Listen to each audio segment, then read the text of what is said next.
छोटी चूकी बात नहीं की, बहुत बड़ा बात बा। मान ली कि आज हमारा साथ ही चैलेंज करता, काली को और केहू के साथे करी, काले और केहू के गाली दे दी, केहू के कुछ कर दी। ई हमेशा ही झुराला हमारा से। हम एक विषय में ना जेकर बोले करके जानतो नहीं कि हम ना एक से कबो मुलाकात है कर नाम जरूर नहीं कि लोग कोठा पुत्र कहेला। हमारा मुंह से कुल ठीक नहीं खे लागत। तू बोलौले बक्सर बोलौले तो मिल, अगर असल बाप के मातारी का अपन पैदाइश बढ़े तो ना बोला पर जनता के माने प्रमोद प्रेम डरा चुतिया डेराल ना आदमी से न्यूज से भागेला, मीडिया से भागेला। डरा वाला थोड़े आदमी है, कौन चोरा गुंडा है कि डराते नहीं तोरा से रे। तो बोलौले बड़े हमारा के बक्सर अगर असल माई के दूध पियो लोग बेता के मिल अभी 500 लोग तोरा के खो जाता। पटना इबे नो, पटना तो इबे एजा से तो भाग गईले। लाइव हम आई ना बहुत परेशान कैले बड़े, तू डिप्रेशन में हमारे डरले बड़े उल्टा बोल के भइल तोरा में गुंडा कर दी ज्यादा है। बताई भैया आप सब शेयर कर केहू कल के आज हमारा साथ ही चुनौती देता, कल केहू के दे दी, कल केहू के दे दी। तो एक आदत बनल बा। ऐसा लोग के आप सब बाइकाट करी, ऐसा लोग के आप सब अपना अथी से हटाई, ऐसा लोग के देखी मत।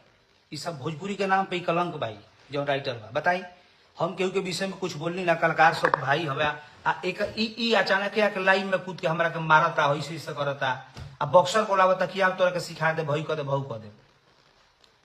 एरू गरू बुझले पड़े हमरा का। औकात बताओ ना बॉक्सर आई बात नहीं गाओ चौराहा पर चूतिया कहीं का। फिर तोरा भेंट हुई हमरा से।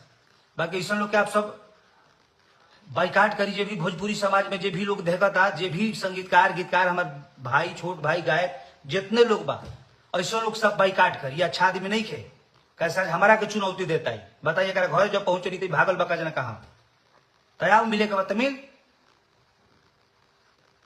चूतिया कहीं का। प्रियांशु सिंह लाइव पर बड़े भाई हमारे देखते देखते बड़े केहू के कुछ बोल देता है। केहू के मान ल कि केहू कल कर हमारे साथ भइल, कल तारा साथ हुई, परसों केहू के दबावे की कोशिश करता रह सब।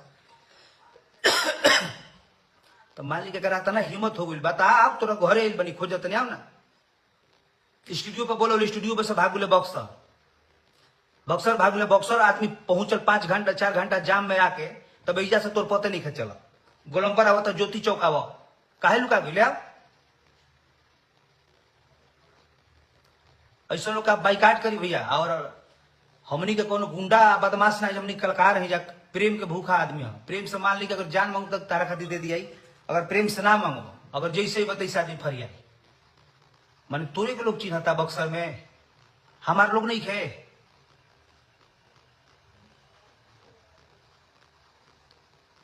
चूतिया कहीं का सोचे का चाहिए तोरा।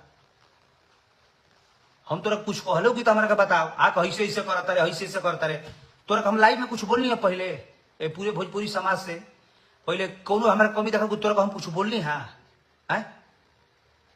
तोरे टीम के लोग तोरे के गाली देता, लोग बोला था कि भैया लतखोर लतखोर लतखोर दी पूरा साठी तोरा के हम।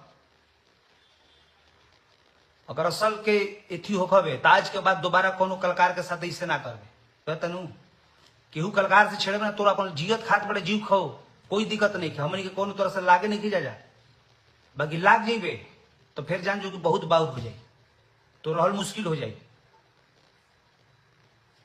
एक भी कल सारे कमेंट्स पे देख सब लोग तोरा के गरिया बता, काहे गरिया बता। तू बढ़िया आदमी रहते वो अगिला के तू बर्बाद कर देले, वो अगिला के बर्बाद कर दिला सतन तू मिलके। केहू के बिगाड़े के पहले केहू के बनावे जाला, केहू के बिगाड़ा ना जाला। अगिला के बदनाम पर बदनाम करावता रह सतनी के। हमारा के धमकी देता है कि आ जा ही जा बॉक्सर, तो बॉक्सर तोरा घरे आइल बनिया कहाँ बड़े आओ चुतिया कहीं का।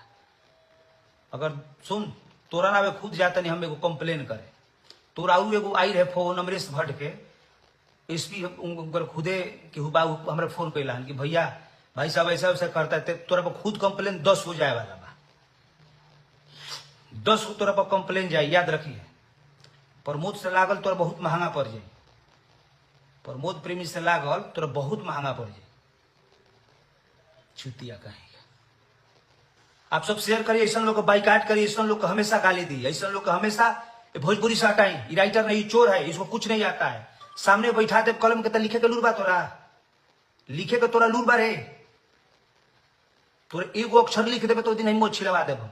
तू राइटर न चोर है, ये पूरा भोजपुरी समाज जानता।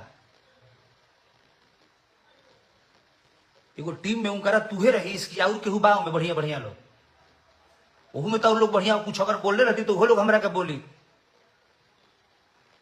मत कर अगले सब बहुत दिक्कत हो जी तोरा। सब कलकार से विद्रोह कोई तोरा बड़ी एथी हो जाए। ऐसे तू पर मत और जिया तारे जीव, उससे कोनो दिक्कत नहीं है हमारा। बाकी दोबारा चैलेंज मत करिए, दोबारा चैलेंज मत करिए। तो ऐसी बता दे रही चैलेंज कैले 500 लोग आइल बा, कोई वो गाड़ी आइल सजान जो कि कितना गाड़ी को आदमी आइल बा ये बक्सर तोरा लगे। दोबारा जा कोनो कलाकार के चैलेंज मत दी। हमनी के गुंडा मवाली ना है जा, हमनी के कुछ समाज के सेवा करे के काम करे ला जा। तोरा ऐसा चुतिया लोग रंगबाजी आ धमकावे का तो आइल बताओ ना तनी कहाँ बड़े, कहाँ लुका गए बोल। ऐसा लोग आप सब बाइकाट करी भैया और ज्यादा लाइव के शेयर करी, ज्यादा कुछ क्या बोलियो चुतिया के बारे में।